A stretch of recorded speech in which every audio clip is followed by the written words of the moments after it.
Selamat pagi pemirsa. Sebagian besar KPU daerah telah melaksanakan pengundian nomor urut pasangan calon kepala daerah. KPU menyebut ada 1.553 pasangan calon yang ikut berkontestasi di Pilkada serentak 2024. Masa kampanye akan dimulai besok, Rabu 25 September 2024 hingga 23 November 2024. Seluruh pasangan calon diharapkan menjalankan kontestasi dengan bersih, sehat, dan berkualitas. Demikian pula dengan pihak penyelenggara Pilkada, yaitu KPU dan Bawaslu, juga harus ketat memastikan kampanye berlangsung secara sehat. Kualitas kampanye akan menentukan jumlah partisipasi pemilih, terlebih untuk daerah tertentu seperti Jakarta. Ada kekhawatiran jumlah partisipasi pemilih akan turun karena apatisme warga akan demografi. Dan pemirsa, inilah editorial Media Indonesia untuk hari ini Selasa 24 September 2024 dengan tema Pilkada, Jangan Cuma Ajang Gimik, bersama saya Leonard Samosir. Dan Anda semua para pemirsa juga bisa ikut menyatakan pendapat Anda nanti dengan menelepon nomor telepon 021 583 99 100. Dan pemirsa, pagi ini telah hadir bersama saya Ketua Dewan Redaksi Media Group, Elman Saragih. Bang Elman, selamat pagi. Pagi, Bung Leo. Sehat-sehat, Bang? Sehat. Maju juga di Pilkada? bukan bagian dari 1.553 tadi, bukan ya? Kita pencoblos. Masih mau ikut ya Pilkada ya, Bang? Harus ikut. Kita langsung ke editorial pemirsa. Pilkada jangan cuma ajang gimik. Memang ada berbagai tantangan atau permasalahan di Pilkada, Bang Elman. Salah satunya kota kosong. Pertanyaannya adalah, kalau kemudian seperti 37 daerah yang dalam tanda petik sudah diarahkan supaya calon tunggal ini menang, atau ada, katakanlah tidak calon tunggal tapi ada beberapa calon, tapi sudah kita tahu diarahkan juga untuk satu calon ini menang. Di situkah artinya gimiknya Pilkada atau seperti apa, Bang? Ya, di situ sebetulnya perlu kenetralan penyelenggara pemilu. Perlu kenetralan ASN. Yeah. Semua harus netral. Dan tidak ada pihak yang boleh menggiring. Kan gitu kan? Biarkan masyarakat yang menggiring dirinya. Tapi tidak ada yang boleh menggiring masyarakat itu harus pilih ini ya. Yeah. Apalagi kalau yang menggiring itu ASN, apalagi kalau menggiring itu penyelenggara negara, itu tidak boleh. Nah, ini yang harus diingatkan. Sebetulnya kan peringatan-peringatan seperti ini kan setiap kali kita pemilu, setiap kali juga Pilkada, setiap kali juga diingatkan. Diteriakan ini.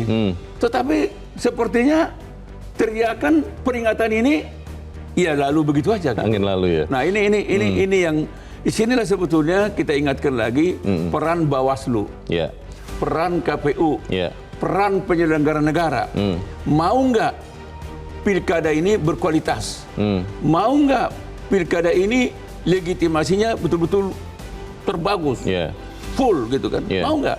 Kalau mau, memang semua pihak penyelenggara negara, Bawaslu, KPU, dan paslon, partai politik ikut.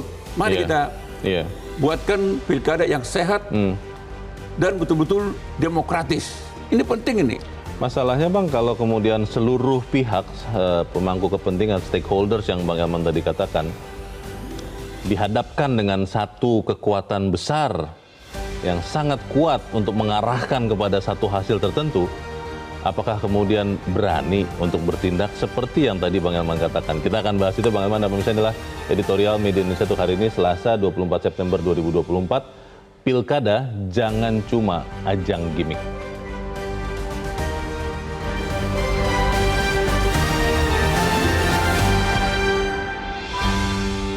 Pilkada jangan cuma ajang gimik.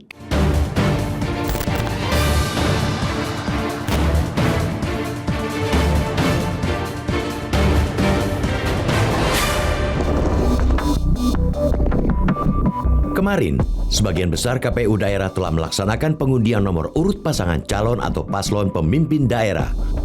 KPU RI mengungkapkan ada 1.553 paslon yang berkontestasi di Pilkada serentak 2024. Sebuah jumlah yang tidak main-main dan teramat sayang jika dijalankan dengan main-main. Tidak sedikit paslon yang menganggap nomor urut yang didapatkan memiliki keberuntungan tersendiri. Tidak jadi soal, yang terpenting adalah setiap paslon menjalankan kontestasi dengan bersih, sehat, dan berkualitas. Hal itu harus benar-benar mereka tunjukkan di masa kampanye yang sudah akan dimulai 25 September ini.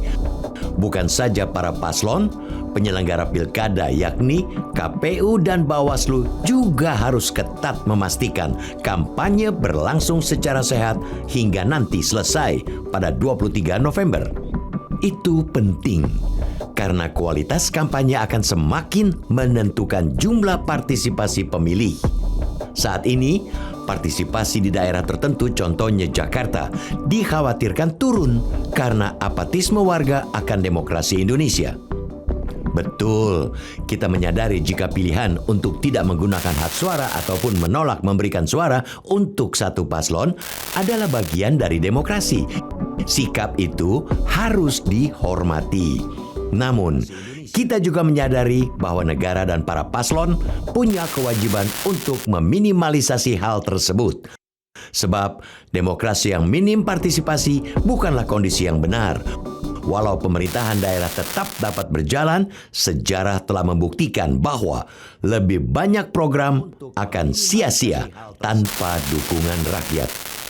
Untuk itu, kampanye yang sehat, yang bersih, dan memikat akan membuat partisipasi rakyat bisa digait. Kampanye yang sehat mesti menghindari kampanye hitam. Kampanye negatif jelas berbeda dengan kampanye hitam. Kampanye negatif berbasis fakta dan data. Kampanye hitam menjurus ke insinuasi, bahkan fitnah. Hal lain yang menandakan bahwa pilkada berlangsung sehat ialah menghindari politik uang dan segala bentuk kecurangan lainnya. Soal politik uang, misalnya, bagi masyarakat maupun paslon harus sama-sama cerdas. Program-program yang menjanjikan uang usai pemilu bisa mengarah ke bentuk politik uang. Di Jakarta, praktik semacam itu sudah muncul dengan bentuk janji anggaran ratusan juta untuk setiap RW. Memang, regulasi yang berlaku saat ini belum memasukkan janji anggaran sebagai politik uang. Undang-Undang Nomor 7 Tahun 2017 tentang Pemilihan Umum atau Pemilu baru mendefinisikan politik uang sebagai pemberian uang yang bersifat tunai. Celah itulah yang digunakan para paslon untuk melakukan politik uang dalam bentuk janji alias pasca bayar. Celakanya, taktik itu justru dipuji sebagian orang. Mereka menganggapnya sebagai janji pro rakyat. Padahal jelas-jelas definisi politik uang secara prinsip adalah penjanjian, pemberian uang atau barang lainnya untuk memengaruhi pemilih. Sebab itu, pemberian usai pemilu pun bisa masuk kategori politik uang. Ketika paslon masih memasukkan janji-janji seperti itu pada masa kampanye, rakyat harus menolak. Rakyat bahkan pantas menunjukkan sikap protes kepada paslon yang menjanjikan seperti itu. Dengan begitu, para paslon dapat melihat bahwa mereka sudah menuai sendiri kekalahan tanpa perlu menunggu hari pencoblosan. Sebaliknya, terhadap kampanye yang berkualitas, yang memiliki program tanpa gimmick, masyarakat mestinya membuka hati. Apatisme jangan sampai menjadi kebencian. Bahkan, ketika program yang ditawarkan itu penting dan diyakini membawa perubahan, maka kelompok-kelompok masyarakat yang masih sangsi dapat bersatu meminta surat komitmen dan semacamnya. Hal ini jauh lebih baik daripada tidak memberikan suara atau membuang hak suara. Dengan menjadi pemilih, masyarakat pantas menjadi yang terdepan menuntut pertanggungjawaban dari pemimpin pilihannya. Hal-hal itulah yang harus kita dorong di tahapan lanjutan pilkada ini. Usai mendapatkan ketetapan dan nomor urut, paslon jangan semata membuat jargon-jargon sesuai nomor itu. Terpenting adalah mematangkan program yang nyata dan berkualitas. Tanpa itu, mereka hanya akan membuat pesta demokrasi ini sebagai pemborosan uang negara. Dengan menjadi pemilih, jargon-jargon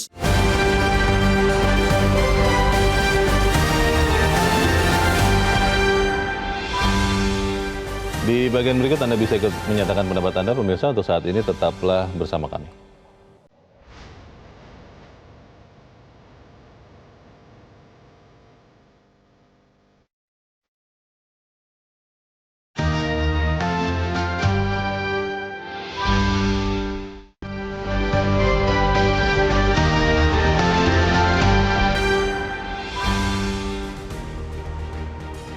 Terima kasih Anda masih bersama kami di Editorial Media Indonesia, pemirsa. Dan sebelum kita lanjutkan diskusi kita, Bang Elman, kita mau juga bertanya. Saat ini kita sudah tersambung lewat saluran telepon dengan pengamat komunikasi politik dari Universitas Brawijaya Malang, Anang Sujoko. Mas Anang, selamat pagi. Pagi, Mas.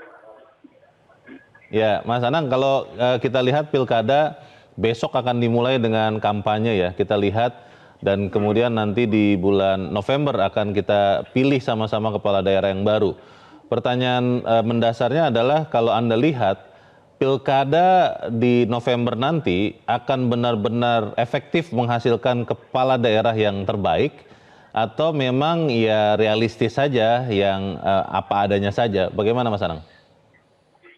Ya, kalau berbicara pada perspektif komunikasi politik, masa-masa kampanye yang ya dikemas dalam masa yang singkat itu belum tentu menjamin apa yang ditampilkan atau apa yang dikeluarkan gagasan ideologi itu menjadi sebuah kenyataan. Artinya apapun yang sekarang ditampilkan oleh para kandidat itu seringkali dikonstruksi untuk tujuan tertentu yang belum tentu berbasis pada apa yang dia mampu.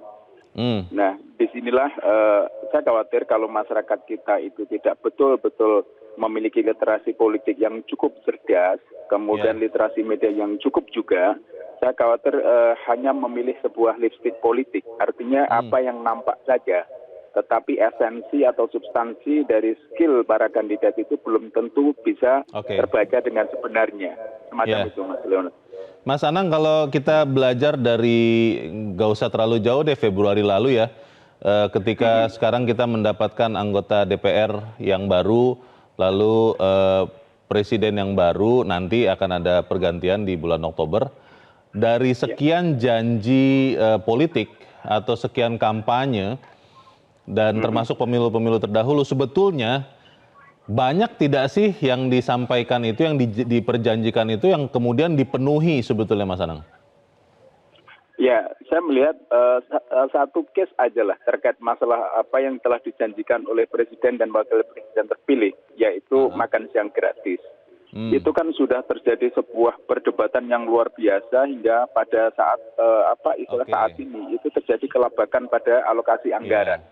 Kemudian ada isu penurunan kualitas, kemudian ada isu penggantian dan macam-macam. Ini adalah bukti bahwa demokrasi yang sifatnya popularitas itu belum tentu kemudian dibarengi dengan kualitas atau substansi yang betul-betul esensi untuk disampaikan menyelesaikan permasalahan bangsa. Ini yang dikatakan dengan gimmick-gimmick politik yang intinya hanya di permukaan saja, Mas.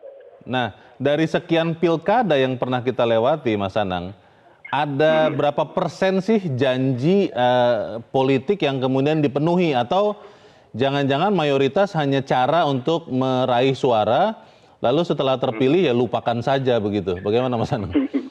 Ya, kalau bicara persentase saya tidak punya data, tetapi in general ingin saya katakan bahwa masyarakat kita itu juga sulit untuk menagih janji. Ya, dan bahkan masyarakat kita juga tidak membuat list janji. Maka kontrak-kontrak politik itu seringkali dijadikan sebagai gimmick politik untuk menarik perhatian rakyat. Nah, artinya di sini begini. Jadi masyarakat kita juga harus mulai terdidik. Apa yang dijanjikan itu juga harus menjadi sebuah catatan politik, terutama di anggota dewan. Dan masalahnya sekarang ada apakah anggota dewan sendiri itu juga memiliki komitmen untuk memberikan merealisasikan janji. Ya ini sama-sama juga. Jadi secara presentasi mungkin kira-kira ini kasaran saya mungkin sekitar 10-15% ya, kecil sekali lah. Baik, kita berharap tentunya apapun ya yang nanti kemudian kita lihat dijanjikan dan dilakukan oleh kepala daerah dalam pilkada berikut, ya semaksimal mungkin lah kita paksa ya untuk melakukan janji politiknya. Terima kasih. Pengamat komunikasi politik Universitas Brawijaya, Anang Sujoko, sudah mencerahkan kami pagi ini. Selamat pagi, Mas Anang. Pagi, Mas Leonard. Ya, Bang Elman, pertanyaannya kan kalau pilkada itu harapannya bisa memperbaiki keadaan daerah. Tapi dari sekian pilkada terdahulu, ya memang belum ada sih penelitian. Tapi kemungkinan janji-janji politik kampanye itu yang terpenuhi itu amat sangat sedikit lah dibandingkan kemudian pada saat pelaksanaannya. Pertanyaannya Bang, kalau begitu apa manfaatnya pilkada November ini? Jangan-jangan seperti judul editorial pagi ini benar-benar hanya jadi ajang gimmick, Bang Elman. Bagaimana, Bang? Ya, memang kalau kita dengar tadi pernyataannya Pak Anang, Iya. kita miris juga ya. Jadi beliau kan mengira-ngira ya. Ya, 15% lah. Janji politik itu bisa terwujudkan. Kan sedih juga kita kan. kecil sekali itu ya. Berarti kan 85% kan hanyut di telan sungai kan gitu kan. Iya, Jadi entah kemana. bagaimana dong harapan masyarakat? Dan inilah sebetulnya inti masalah yang harus kita ingatkan pagi ini. Pertanyaannya sebetulnya kan, apa yang membuat masyarakat bergairah untuk pertama menghadiri kampanye, kedua pada tanggal 27 November nanti datang ke TPS. Apa yang membuat mereka bersemangat untuk datang? Ini kan berbanding terbalik dengan apa yang sekarang sedang disuarakan oleh beberapa sebagian masyarakat atau beberapa orang di Jakarta. Mereka kan sedang melontarkan coblos tiga-tiganya katanya kan. Golput kan gitu kan. Karena belum apa-apa mereka merasa yang menjadi paslon ini tidak sesuai dengan aspirasi mereka gitu kan. Yang mereka harapkan tidak ada di kandidatnya. Betul. Nah, inilah sebetulnya tantangan pilkada serentak ini. Dan ini tidak hanya tantangan masyarakat, ini juga harus menjadi tantangan penyelenggara negara, penyelenggara pemilu, ya Bawaslu, ya partai politik, ya paslon. Mari kita hadapi tantangan ini dengan positif. Makanya kita harapkan sebetulnya masyarakat berharap dalam kampanye yang akan dimulai besok ini, berkampanyelah secara sehat dan demokratis. Sampaikanlah gagasan dan program yang berkualitas. Tidak hanya menyampaikan semacam hiburan, apalagi dengan janji-janji kosong. Kalau yang disampaikan hanya hiburan, janji kosong, ini yang disebutkan oleh Pak Anang tadi, maksimal nanti terwujud nanti 15%. Bung Leo bisa bayangkan, kalau hanya 15%, ini kan baru perkiranya Pak Anang. Asumsi lah ya. Asumsi, belum tentu benar. Tapi jangan-jangan lebih rendah dari 15%.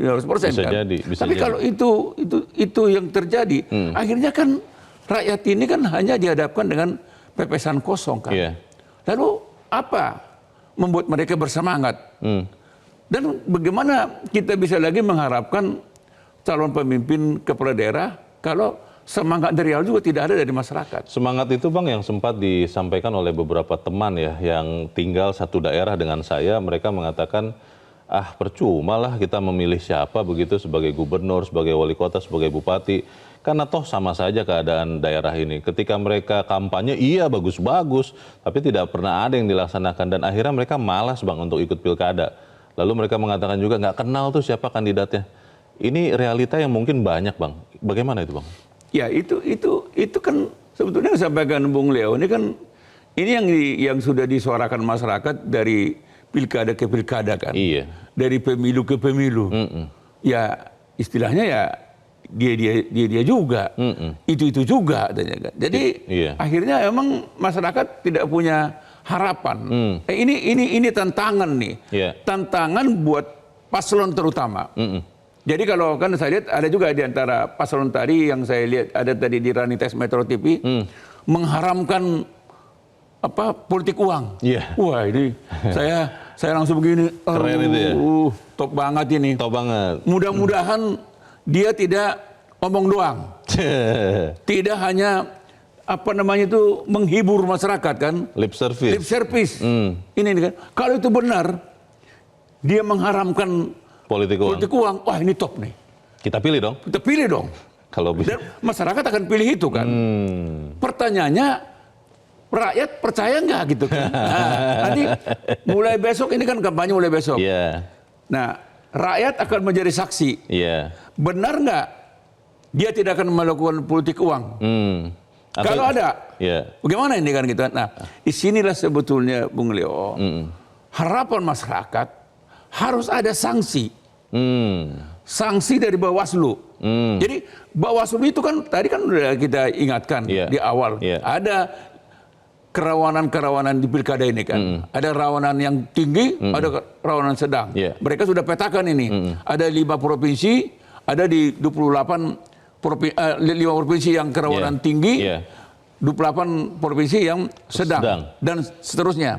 Nah, kalau Bawaslu sudah memetakan ini, siap-siap dong. Petanya dipakai dong. Mempelototinnya kan. Peta ini harus dipakai. Iya. Dan sanksi apa yang akan dilakukan oleh Bawaslu?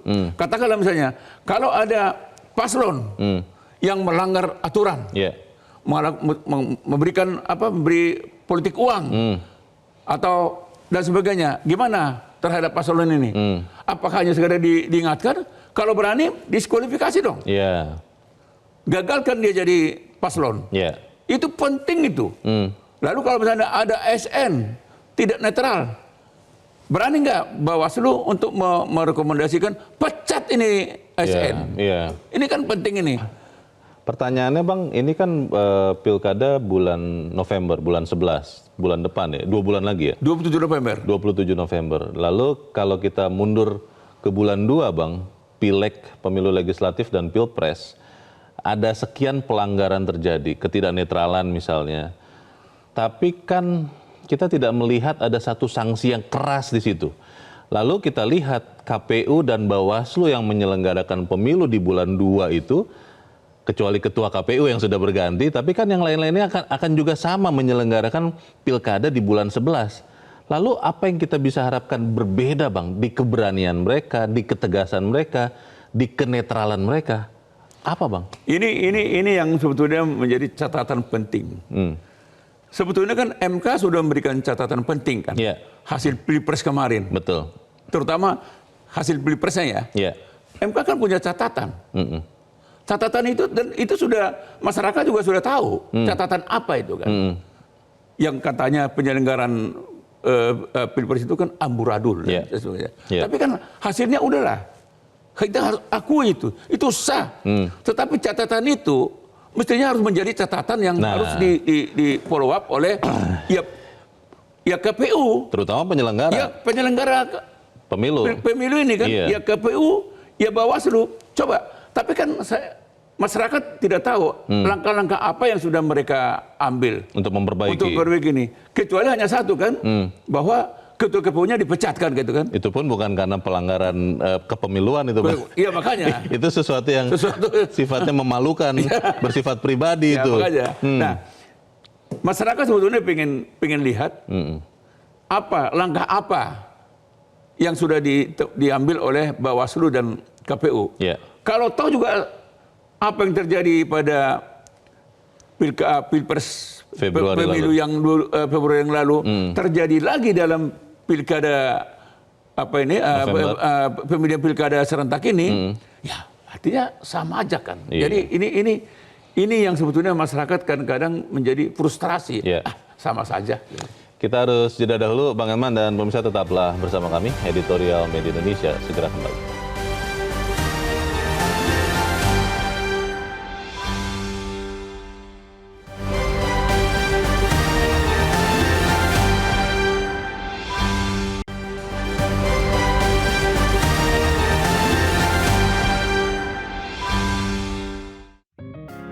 Media Indonesia mengajak Anda untuk mengakses fitur premium e-paper. Dengan sajian konten berbasis intelektual dan meneguhkan kebangsaan, Media Indonesia tampil dengan lebih dinamis melalui e-paper Media Indonesia yang dapat Anda akses kapan saja, di mana saja. Caranya mudah, download aplikasi Media Indonesia di Android atau ketik link e-paper.mediaindonesia.com atau bisa scan QR Code pada layar kaca Anda. Klik tab e-paper di bagian samping layar tablet Anda, daftarkan data diri, serta pilih paket berlangganan e-paper Media Indonesia sesuai dengan kebutuhan Anda. Nikmati juga bonus spesial tambahan 4 halaman rubrik fokus setiap hari. Semua bisa Anda dapatkan hanya di e-paper Media Indonesia. Untuk informasi lebih lanjut, hubungi customer service di nomor 0811 1201 2018 atau kunjungi media sosial @mediaindonesia. Media Indonesia, referensi bangsa. Terima kasih pemirsa, Anda masih bersama kami di Editorial Media Indonesia dan sekarang kita akan mendengarkan juga bagaimana pendapat dari pemirsa Metro TV. Saat ini kita sudah terhubung dengan pemirsa Metro TV di Jayapura, Papua. Ada Pak Tresna. Pak Tresna, selamat pagi. Selamat pagi, Bang Elman. Pak Tresna. Selamat pagi. Ya, Pak Tresna, bagaimana Pak? Pilkada jangan cuma ajang gimmick. Pendapat Anda seperti apa? Silakan Pak Tresna. Iya, luar biasa. Tapi perlu saya mau kritik Metro ini. Metro Kenapa tuh, Pak? biasanya literaturnya itu keras, tapi ini kok agak lembut. Jadi istilah gimmick itu nggak usah pakai gimmick lah. Itu memang prank atau bohong, itu gitu aja, diangkat aja. Jangan Maksudnya judulnya begitu Pak? Iya, terlalu lembut. Menusuk tapi agak lembut. Biasanya Metro ini saya salut dari dulu. Nusuknya itu pasti kasar, dia bagus. Karena benar. Kurang lugas maksud Bapak begitu? Iya, betul. Jadi memang ini betul. Artinya ini saya pribadi, tapi mudah-mudahan mungkin sangat personal sekali. Jadi memang saya sudah sangat miris sekali dengan negara kita yang tercinta ini. Pertama yang kita soroti para pemimpin ya, termasuk para ketua-ketua partai lah. Yang memang setiap ya rusaknya negara ini makin ke depan ini, Bung Elman minta maaf. Bung Elman ini orang paling pintar nih. Itu mah fokusnya nggak kesampaian terus. Ini ada apa ini? Jadi memang sudah makin rusak. Bung Elman, mulai yang terasa sekali yang Pilpres kemarin. Oke. Itu udah rusak, hancur sekali itu. Itu bukan masalah Presiden Jokowi aja, tapi memang didukung oleh yang lain-lain untuk merusak. Terus kedua yang masalah pilkada. Tadi saya sedih ya. Kalau macam aparat penyelenggara yang mempengaruhi mungkin tidak ya. Atau mungkin tidak terlalu hebat. Tapi kalau negara sendiri yang punya kepentingan itu gimana? Contoh, ini nyata kok bisa koalisinya besar sekali nih kayak seperti Pilpres kemarin. Itu biasa menunjukkan ada keinginan-keinginan untuk menguasai. Terutama di Papua. Sangat miris sekali. Masa 17 partai ya lawan satu partai. Itu luar biasa. Baik. Terus, jadi itu yang harus harus dipastikan supaya kemudian ada netralitas. Terima kasih Pak Tresna di Jayapura, Papua untuk pendapat Anda. Selamat pagi Pak. Di belakang Pak Tresna ada Pak Tasrik Usman di Banjarmasin, Kalimantan Selatan. Pak Tasrik, selamat pagi. Selamat pagi Mas Leo, selamat pagi Bang Elman. Assalamualaikum warahmatullahi wabarakatuh.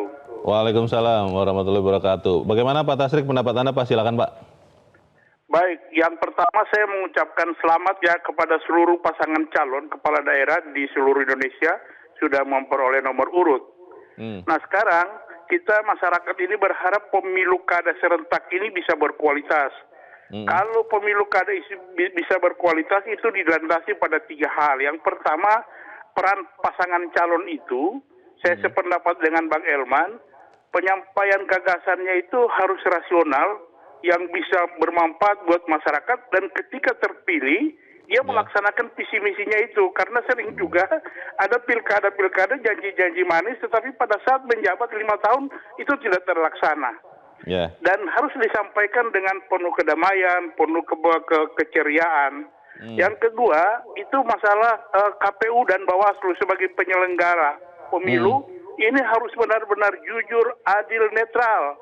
Jangan sampai diintervensi oleh orang-orang yang tidak bertanggung jawab sehingga dia tidak melaksanakan itu dengan baik. Saya mengingatkan bahwa pilkada ini Bang Elman, dia lebih rawan daripada pilpres. Kenapa? Karena calon-calonnya itu ada di daerah itu. Sehingga kalau nanti KPU tidak jujur, tidak adil, maka seperti kemarin-kemarin ada pembakaran kantor KPU itu kita tidak kehendaki. Dan yang terakhir Pak Herman, saya hanya mengingatkan saja walaupun hanya sisa-sisanya, jangan ada lagi cawe-cawe dari penguasa.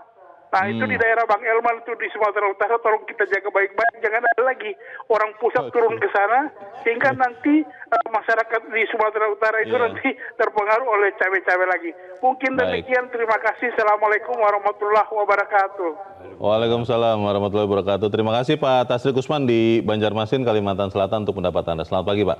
Di belakang Pak Tasrik ada pemirsa Metro TV di Batam, Kepulauan Riau. Ada Pak John Veto. Pak John, selamat pagi. Selamat pagi Bung Leo, selamat pagi Bung Elman. Salam sehat selalu. Salam sehat. Bagaimana Pak John? Silakan Pak pendapat Anda Pak. pilkada jangan cuma ajang gimmick ya. Ini saya sangat setuju dengan apa ini. Kita agak berlembut juga lah, kadang sekali kita keras ya. Nah, jadi inilah ciri khasnya. Oh ini, jadi gini. Kemarin dah cabut undi keseluruhan ya, ada 1.553 paslon seluruh Indonesia udah dapat nomor. Cuma yang money politik ini begini nih Bung Elman nih. Money politik ini para calon itu sebenarnya paslon-paslon sudah tahu dia situasional di daerah masing-masing.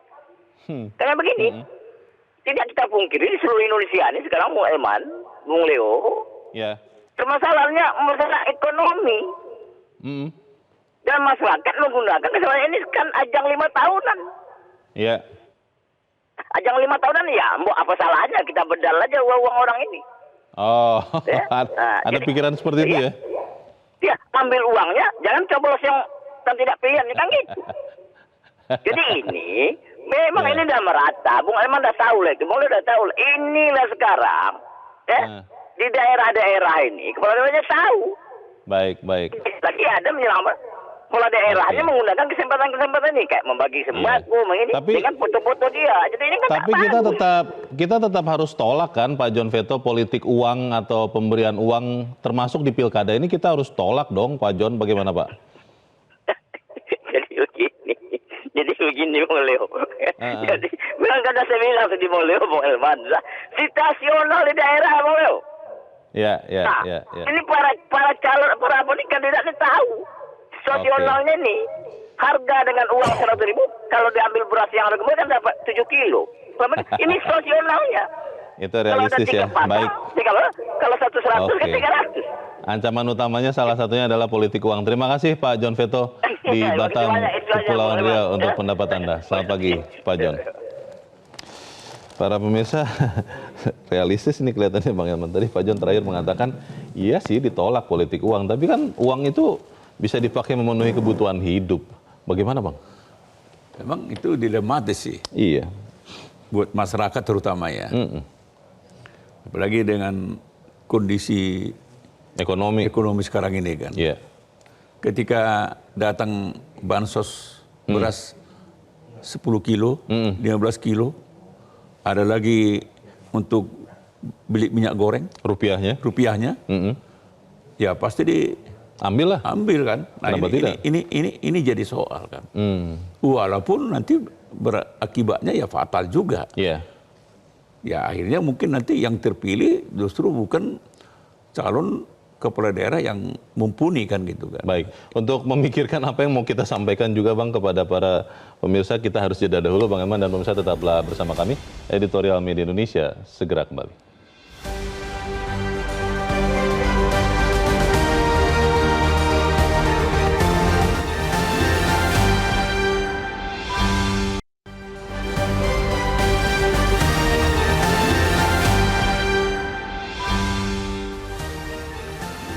Terima kasih Anda masih bersama kami dan kita ada di bagian akhir diskusi kita pagi ini. Bang Elman, apa yang kita bisa pesankan Bang kepada kita semua ya? Karena kita juga nanti akan ikut pilkada supaya apapun kondisi pilkada ini, kita tetap harus menyukseskannya juga Bang. Ya, kita nggak akan tidak akan bosan mengingatkan penyelenggara pemilu ya. Terutama soal politik uang. Politik uang ya? Politik uang ini. Jadi politik uang ini sudah diperkirakan masyarakat. Ini bakal berseliweran ini nanti ini. Malah banyak ya? Malah banyak kan. Nah ini Bawaslu tidak boleh menganggap remeh ini. Kan sudah dipetakan.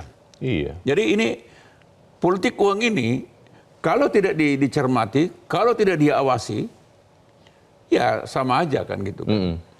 Tadi kan sebenarnya kan Pak Tasrif juga mengingatkan kan. Iya.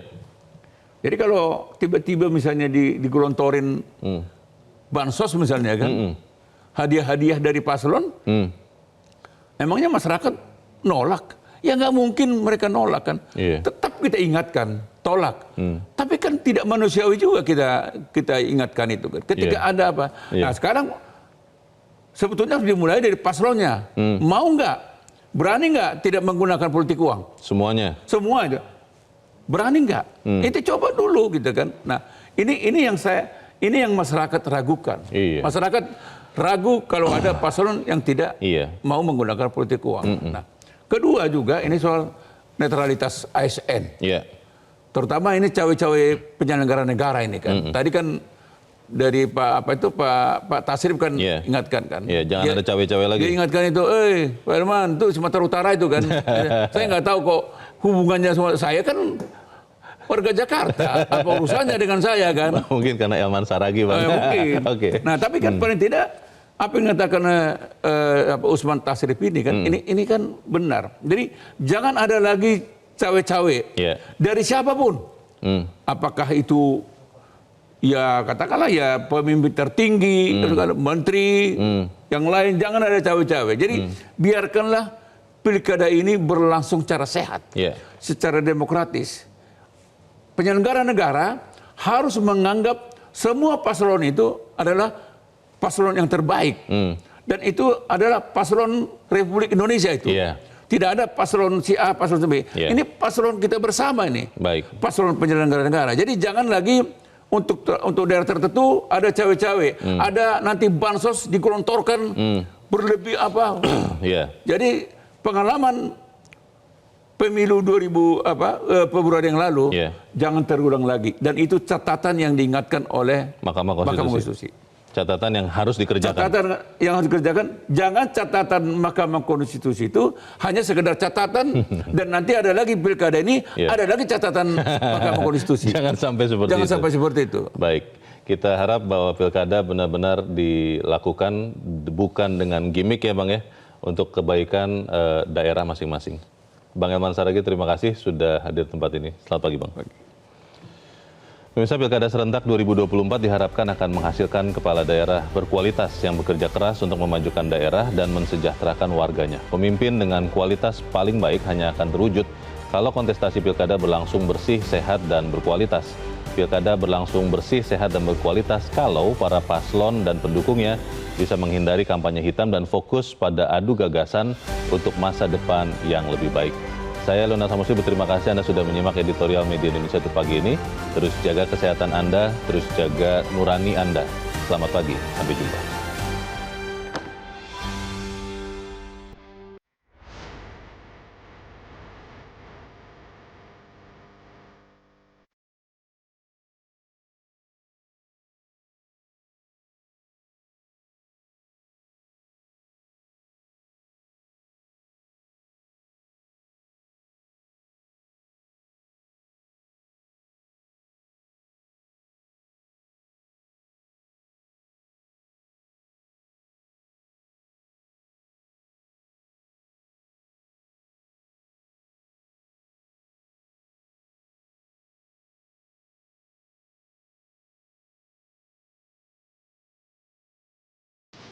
Jelajahi cara baru mendapatkan informasi. Download Metro TV Extend sekarang.